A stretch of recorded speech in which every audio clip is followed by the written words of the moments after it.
자녀들 신앙은 어떻게 가르치세요? 어떻게 했어? 나는 뭐 없어. 못 가르쳐. 못 가르쳐. 없어. 가정 교회 예배 나가고? 같은 건 하세요? 교회 나가죠. 가정 예배 같은 건 하세요? 했었지. 근데 그것도 이제 못 애들이 하고 많아지니까. 아니 뭐 핑계지. 기도 뭐 이런 거 같이 할 거 아니야. 아, 그 약간 이런 게 있더라고요. 영혼 육에 연결되는 얘기인지는 모르겠는데 어떤 에너지? 몸에 에너지라는 게 좀 없다. 이런 느낌이 들 때가 많아요. 그래서 너가? 네. 만성 피로라고 해야 되나? 원래 아빠들은 다 그렇죠. 그러니까 이게 가정 예배를 한다라고 하면 가정 예배 해야지 하면 성경책을 꺼내고 애들을 부르고 뭘 하고 이럴 에너지가 있어야 되는데 에너지가 없는 느낌? 그러니까 못해. 피곤하니까 못해. 다음 날도 못해. 계속 약간 이런 느낌이 있었어요. 소율이 문답으로 하루에 하나씩 해가지고 선이랑 이렇게 하면 좋겠다라고 생각하고 말은 이제 막 몇 주 동안 하는데 못해. 쉬운 게 아니야. 애기들은 막 근데 신앙이 있는 게 좀 느껴지긴 해요. 이런 게 좀 저는 이게 궁금한 게 저는 어차피 부모님의 교회 가라는 반대를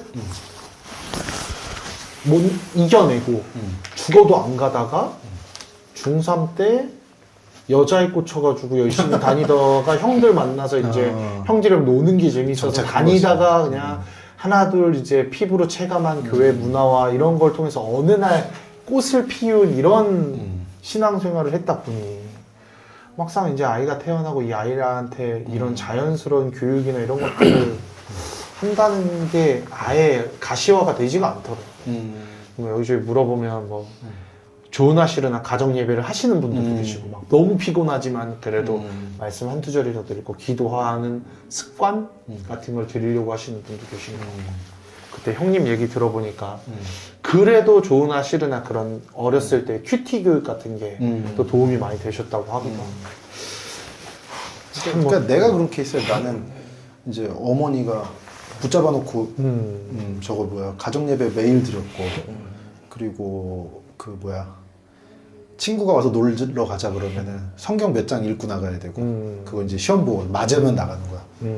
그냥 읽었다 그럴 수 있으니까 이제 그런 게 있었고 막 있었는데 지금 와서 생각나는 건 뭐냐면 집안에 말씀이 많이 붙어 있었던 거야. 그게 제일 생각이 나. 뭐 가정 예배 때 뭘 이렇게 많이 하고 이런 거 잘 기억 안 나는데 그리고 또 하나는 뭐냐면 이제 어머니가 이제 그 이야기 하늘나라라고 그 성경책 얘기를 동화책으로 이렇게 하는 거였거든. 근데 내가 그걸 그렇게 좋아했어.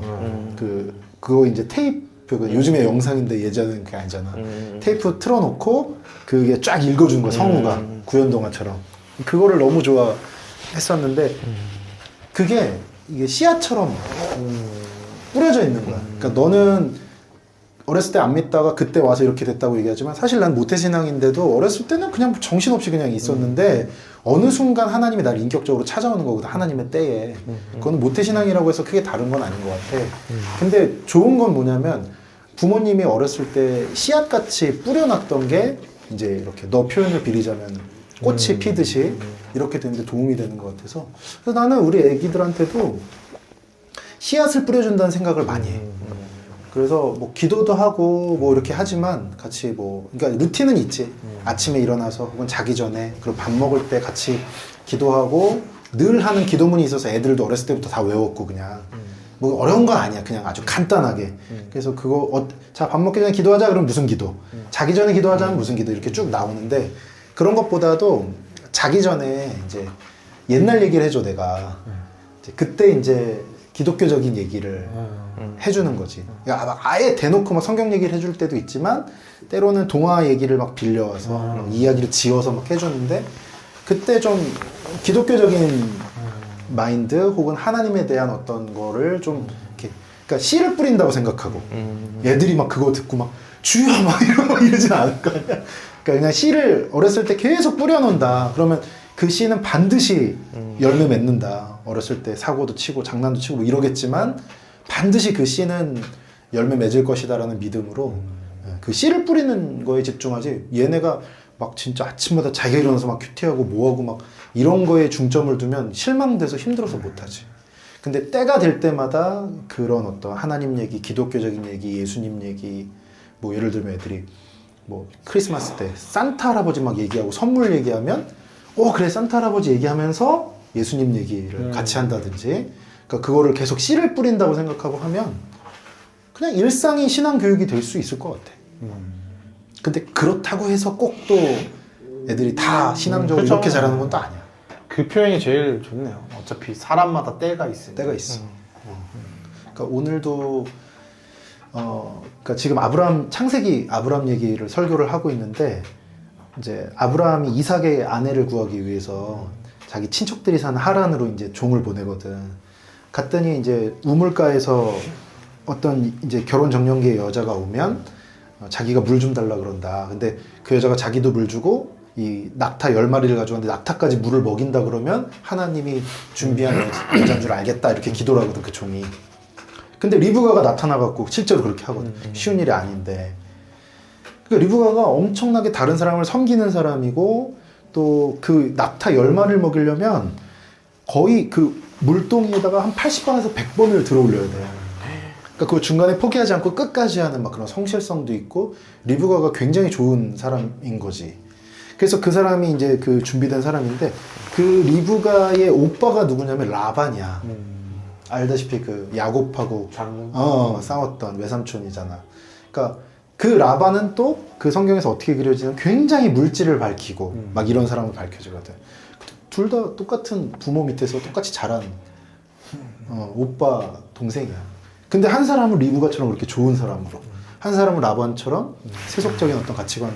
그러니까 그런 거 보면 함부로 뭐 가정교육이 어떻고 저렇고 이런 얘기도 함부로 할 게 아니야. 그런 게 아니라 똑같은 환경이어도 그렇게 다를 수 있거든. 그리고 지금은 그렇더라도 이 사람이 또 돌아올 여지도 있는 거고. 그러니까 그 주권은 하나님한테 그냥 맡겨드리고 내가 할 수 있는 씨앗을 계속 자녀한테 뿌려주면은 하나님께서 자라게 해주시고 하나님께서 물도 주시고 하나님의 때에 얘를 좀 걷어주세요. 꽃피게 해주세요. 그렇게 기도하는 거 말고는 내가 막 그걸 잡는다고 되는 것도 아니고 그런 것 같아. 뭐 내가 할 수 있으면 하지. 그런 문제는 최소한의 거를 이제 하고 싶은 마음이 있는 거지. 씨를 뿌리는 그런 작업들. 그냥 어디까지는 최소한 해야 되는지 어디까지는 아예 모르니까요. 아예. 그러니까 나는 최소한 예수님에 대한 이야기는 아주 반복적으로 해줘야 된다고 생각해. 그러니까 막 각 잡고 얘기해서 무조건 막 주입하고 이런 게 아니라 아주 편안하게 그리고 이 얘가 막 강압적으로 느끼지 않는 선에서 그럼 오히려 좀 싫어할 수 있거든. 근데 또 사실 나는 되게 강압적으로 들었어. 완전 잡아놓고 엄마가 그거 막 말씀 이제 막 읽으면서 이거 꼭 해야 된다 그러고 막 그거 안 하면 혼나고 막 사실 나는 그렇게 배우긴 했거든. 아무튼 그래 이거를 뭐라고 뭐 어떻게 할 수는 없어.